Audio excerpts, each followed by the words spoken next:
When you're a little kid, you want to be whatever's on TV, whatever's portrayed on TV. A cop. You want to be a cop, fireman, stuff like that. Where did you grow up? Prison. When was the first time you got arrested? 9 years old. 9 years old? Yeah.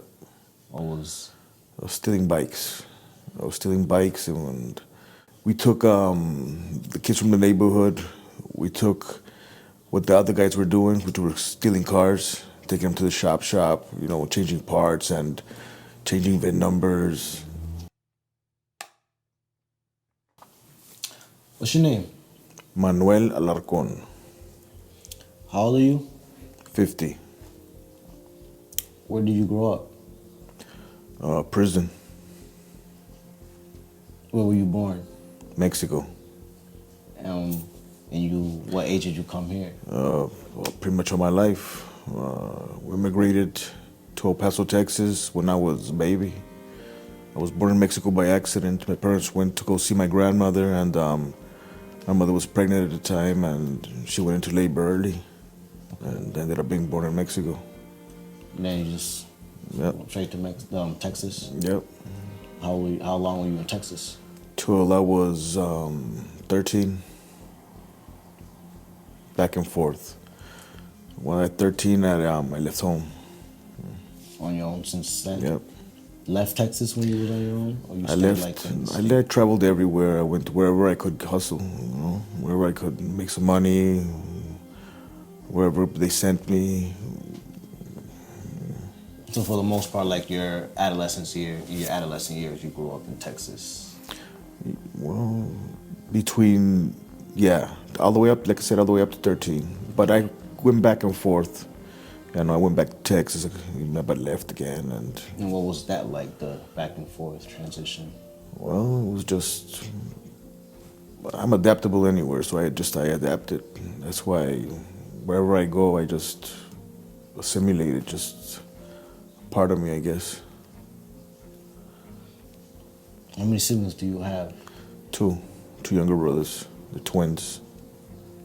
Same lifestyle, or they're kind of... No, they were, I tried to keep them away. I did what I did so they wouldn't have to do what they did, so what I did, I tried to make sure that they didn't go the same route I went. So they wasn't really around growing up when you were out doing...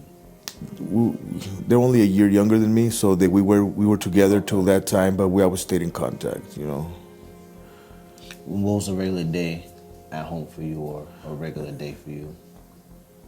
At what point? During those times?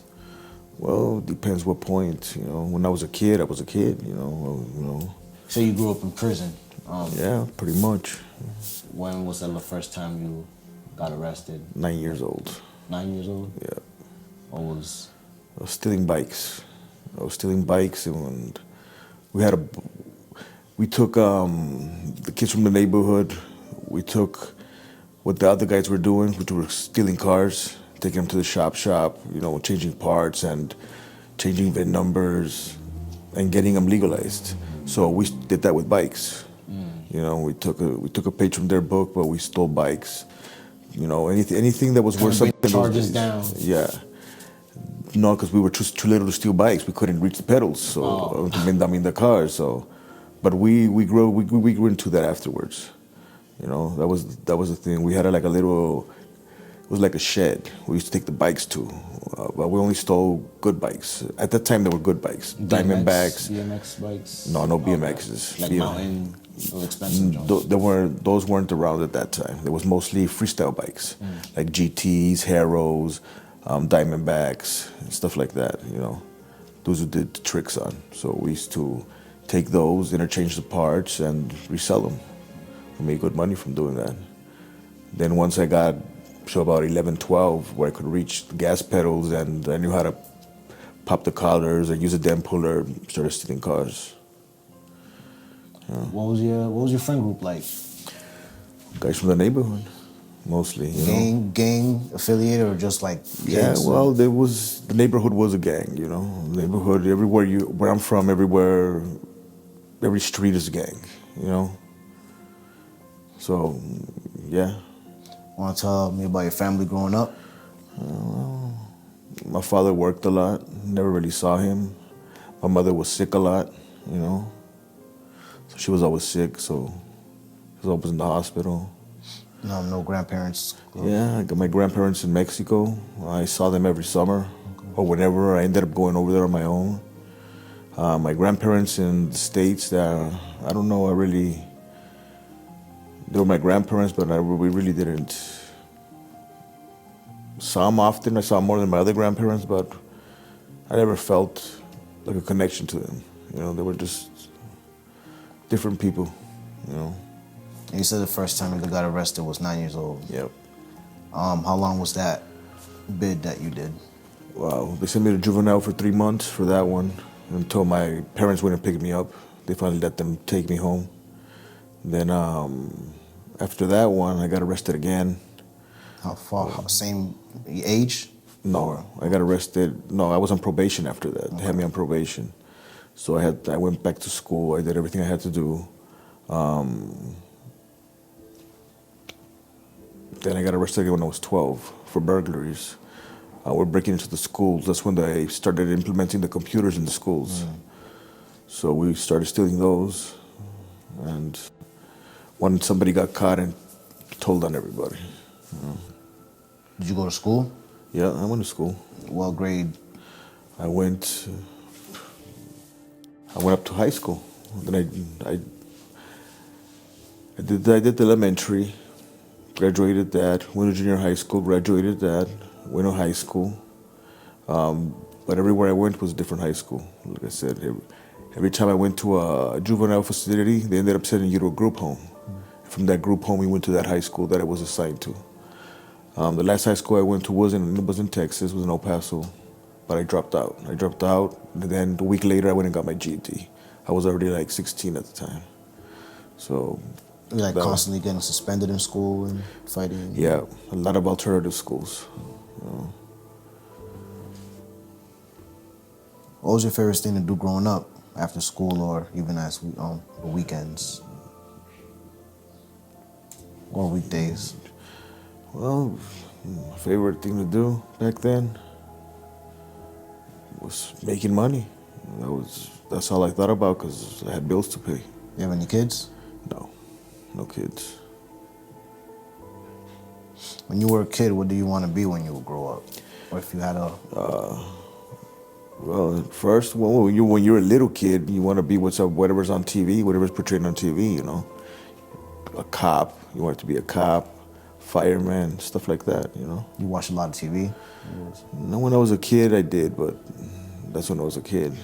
Did that influence the way you looked at the world? Just like from what you saw on TV, you kind of try to emulate that in the real world, or whether it was the violence or whatever you would watch? No, because everything else I saw in the neighborhood, you know, it was always my escape from that environment was the TV, you know, Brady Bunch, all that stuff.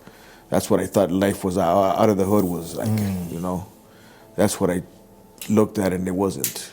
Because where I grew up, it's mostly 85% Mexican, the population at that time. I don't know what it is now, but at that time, there wasn't hardly any white people. There was no black people. There was no Asians. There was nothing. It was just Mexican.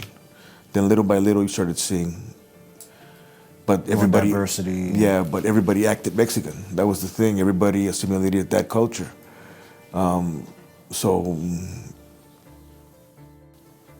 leaving there, when I left there the first time, I went to Phoenix, Arizona. There I saw more diversity because it was deeper into the United States. Because El Paso, where I grew up, is a border town. It's right next to the border, so it's adjoined to Juarez, which is the second biggest city in Mexico. So it's like there's not even a bridge there, you know. But yeah. Then when I went to Atlanta, same thing, different cultures, different vibe. But there was a lot of Mexicans over there too. Then Illinois, in California. I was in Colorado for a little bit.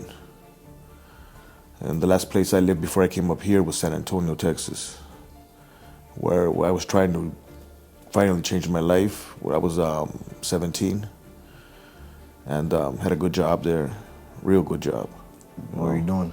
Driving a forklift, loading trucks for like it was a produce place. Warehouse job. Yeah, they were, but I was only 17 years old and making $17 an hour in the early 90s. That was a good paycheck, you know, paying $300 for rent a month. I was doing good. It was good, you know. I had my car. Then my mother got sick again, you know. So that's when I came up here. So she was living out here when She was in Phoenix. She lived in El Paso. Then my parents had a falling out. I guess they separated or whatever. Then she called me and told me that the doctors told her she had to go to Phoenix because of her heart. They said they had some of the best doctors there. So I ended up doing what I was doing there and moving to Phoenix. So you kind of had like to watch over, take care of the hospital expenses. Yeah. Not at first. At first, we had a lot of help. You know, there was programs that helped her pay the bills and all that stuff. Then the problem was when we came up here. That's when after she was in Phoenix, I was still on parole for my juvenile thing, but I had left parole. I was on the run, but they never went after me because it was juvenile. How long when you were on parole? How long were you on the run for? Till I was 18. Okay. Till I came up here. Okay. Till I got arrested. I was in San Antonio. Before that, like I said, we were in El Paso. We moved to Phoenix. She had surgery there, and everything was going good, and she was stable. But I had to leave, you know what I'm saying? Because I got arrested again, and under a fake name, so I had to leave. So I left. I came back to Texas. Then I got arrested there. They were waiting for me at the airport. So they arrested me there. The parole violated me for parole, but he didn't. He goes, look, I know what you were doing. I know you were trying to help your mother out. Blah blah blah. So I'm gonna give you an opportunity. And he sent me to a halfway house. So I went to the halfway house. Then from there, I went into an independent living program in San Antonio. So he shipped me to San Antonio. I did the independent living program there. Then I went on my own, you know. But I was still under parole. Then my mother got sick again. Even though I was doing good, she got sick again, and she came up here.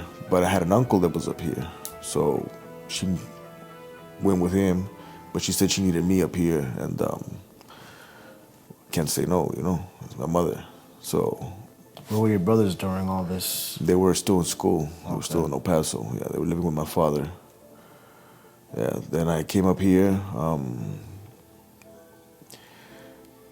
That was the worst mistake I ever made, coming up here. To Massachusetts? Yes. You want to go through what that was like?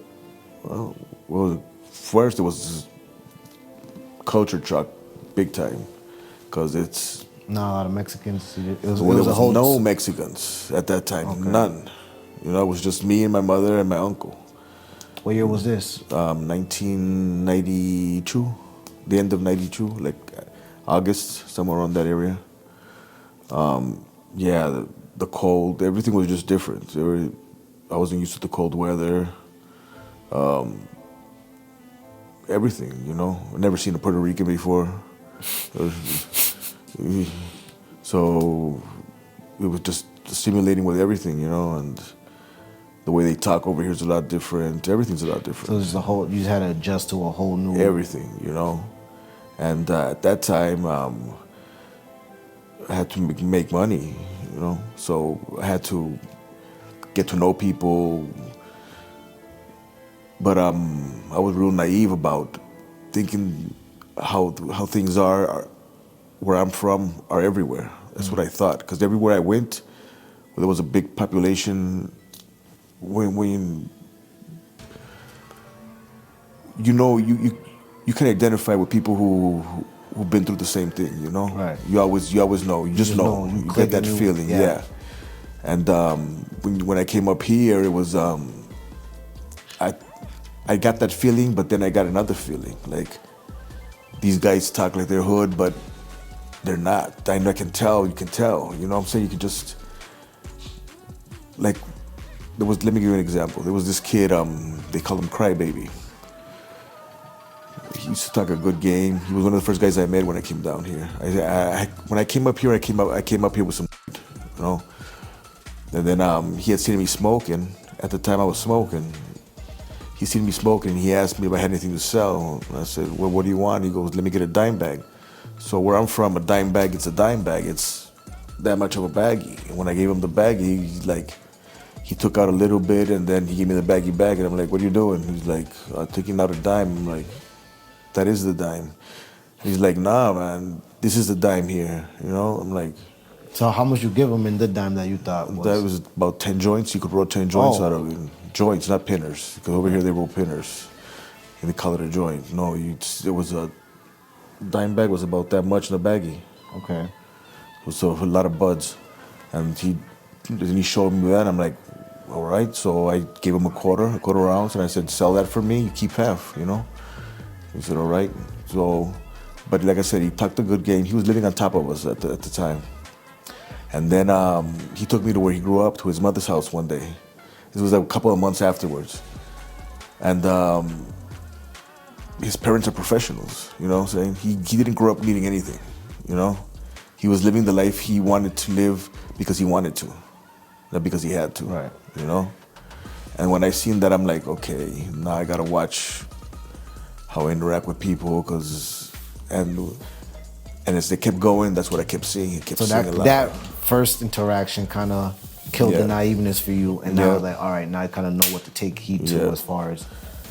But not necessarily, because there was a lot of real dirty stuff going on back then. Even now, even it's got a lot worse now with the talent and all that stuff. Yeah.